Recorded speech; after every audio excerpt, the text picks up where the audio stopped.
Hello everyone, আসসালামু আলাইকুম। Welcome back to my channel. আজকের ভিডিওতে আমি আপনাদের সাথে আম এবং দুধ দিয়ে খুবই মজার একটা পুডিং তৈরি করে দেখাবো। ঘরে থাকা উপকরণ দিয়ে আপনারা কিন্তু খুব সহজে বাসায় এই পুডিংটা বানিয়ে নিতে পারেন। তো চলুন কথা না বাড়িয়ে আমরা মূল ভিডিওটা শুরু করি। আম দুধের এই মজার পুডিংটা বানানোর জন্য আমি এখানে কিছু পাকা আম নিয়ে নিয়েছি। আর এই পাকা আমগুলোকে এখন আমি এভাবে একটা ছুরির সাহায্যে স্লাইস করে কেটে নিয়েছি। তারপর এভাবে মাঝ বরাবর ছুরি দিয়ে ছোট ছোট টুকরা করে এভাবে সবগুলো কেটে নিয়েছি।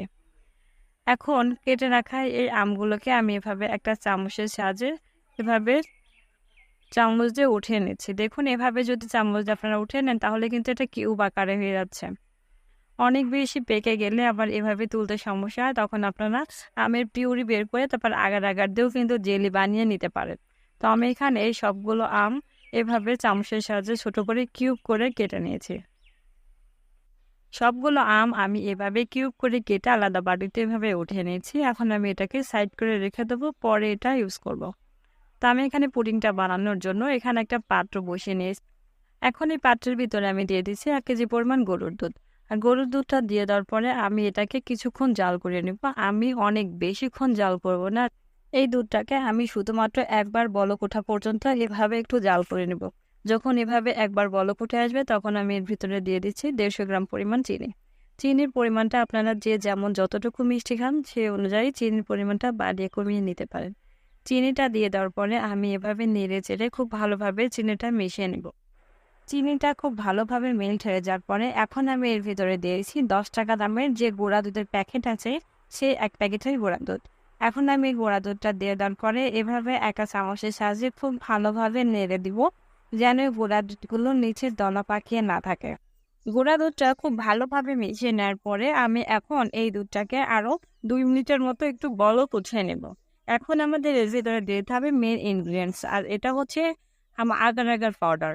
আপনারা এখানে চায়না গ্রাসও ইউজ করতে পারেন। আমি এখানে 2 টেবিল চামচ আগার আগার পাউডারের সাথে নর্মাল পানি দিয়ে খুব ভালোভাবে এটাকে মিশিয়ে নিয়েছি। এখন এই যে এরকম ঠিক হয়ে গেছে, কিন্তু এখন এই বলক উঠে আসা দুধের মিশ্রণের সাথে আমি এখন এই আগার আগারের মিশ্রণটা দিয়ে দিব। আর আগার আগার মিশ্রণটা দিয়ে দেওয়ার সাথে সাথে কিন্তু এভাবে নিচে দলা পাকিয়ে যেতে, এই জন্য আমি দুধের মিশ্রণটাকে নেড়ে চেড়ে খুব ভালোভাবে আরো 2 মিনিটের মতো জাল করে আরো এক বলক ফুটিয়ে নিচ্ছি। আর এভাবে যখন বলক চলে আসবে তখন আমি আগে থেকে যে আমের কিউব করে রেখেছিলাম সেই কিউব করে রাখা আমগুলো আমি এই দুধের মিশ্রণের ভিতরে দিয়ে দিব।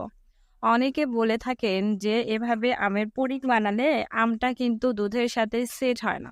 আসলে সেট হয় না হচ্ছে আপনাদের যে আগার আগার পাউডারটা থাকে সেটার জন্য। অনেক কোম্পানির আগার আগার পাউডার আছে যে আপনারা ইউজ করার পরেও কিন্তু এভাবে পাতলা জেলোর মতো হয় না, পাতলা পানির মতো হয়ে থাকে। তখন কিন্তু এই যে দুধ কিংবা আপনারা যেটা দিয়ে জেলো বানান না কেন সেই জিনিসটা নষ্ট হয়ে যায়।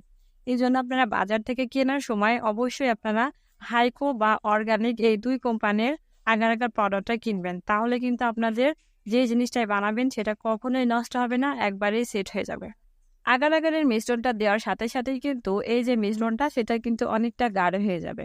তো আমি এটাকে মিশ্রণটা দিয়ে দেওয়ার পরে আবারও 2 থেকে 3 মিনিটের মতো জাল করে নিয়েছি। এখন আমাদের যে দুধের মিশ্রণটা ছিল সেটা কিন্তু রেডি হয়ে, আম দুধের এই মিশ্রণটা আমি এখন চুলা থেকে নামিয়ে নিয়েছি। আর পুডিংটা সেট করার জন্য আমি এরকম একটা পুডিং এর মোল্ড নিয়ে নিয়েছি। আর পুডিং এর মোল্ডের ভিতরে আমি এখন যে আম দুধের মিশ্রণটা বানিয়ে নিলাম সেটাকে আমি এভাবে ঢেলে নিচ্ছি। পুডিংটা আমি এখন সেট করার জন্য জাস্ট এটাকে ঠান্ডা করে নেব। ঠান্ডা করে নিলে কিন্তু এটা সেট হয়ে যাবে। তবে পুডিং কিন্তু একটু ঠান্ডা ঠান্ডা খেতে অনেক মজা লাগে, এই জন্য আমি একটু নর্মাল ফ্রিজে রেখে ঠান্ডা করে নিয়েছিলাম। তো দেখুন, জাস্ট আধা ঘন্টার মতো আমি নর্মাল ফ্রিজে রেখে এটাকে ঠান্ডা করে নিয়েছি। আর এর ভিতরে কিন্তু এই পুডিংটা খুব ভালোভাবে সেট হয়ে গেছে। এখন আমি এভাবে একটা কাঁটা চামচের সাহায্যে এরকম করে চারপাশ থেকে এটাকে ছাড়িয়ে নিচ্ছি। এবার উপর থেকে একটা প্লেট দিয়ে আমি এটাকে আনমোল্ড করে নেব। তৈরি হয়ে গেল এই গরমের খুবই মজাদার ম্যাঙ্গো মিল্ক পুডিং। আর এই পুডিং বানানো কিন্তু খুবই সহজ। আপনারা কিন্তু বাসায় জাস্ট অল্প কয়েকটা উপকরণ দিয়ে এই পুডিংটা বানিয়ে নিতে পারেন। আর এইভাবে পুডিং বানালে কিন্তু কোনো প্রকার ঝামেলা ছাড়াই আপনারা বাসায় ঝটপট বানিয়ে নিতে পারেন। বাসায় আমার রেসিপিটা ফলো করে আপনারা অবশ্যই এই পুডিংটা বানিয়ে খেয়ে দেখবেন। আর খেতে কেমন হয়েছে তা কিন্তু অবশ্যই আমার কমেন্টে জানাবেন। ফ্রেন্ডস, এই ছিল আমার আজকের ভিডিও। আশা করি আমার ভিডিওটা আপনাদের কাছে ভালো লেগেছে। আর আমার ভিডিওটি যদি আপনাদের কাছে ভালো লেগে থাকে তাহলে অবশ্যই লাইক কমেন্ট করবেন আর আপনার ফ্রেন্ডস অ্যান্ড ফ্যামিলি মেম্বারদের সাথে শেয়ার করে দেবেন। আজ এ পর্যন্ত, সবাই ভালো থাকবেন, সুস্থ থাকবেন। আল্লাহ হাফেজ।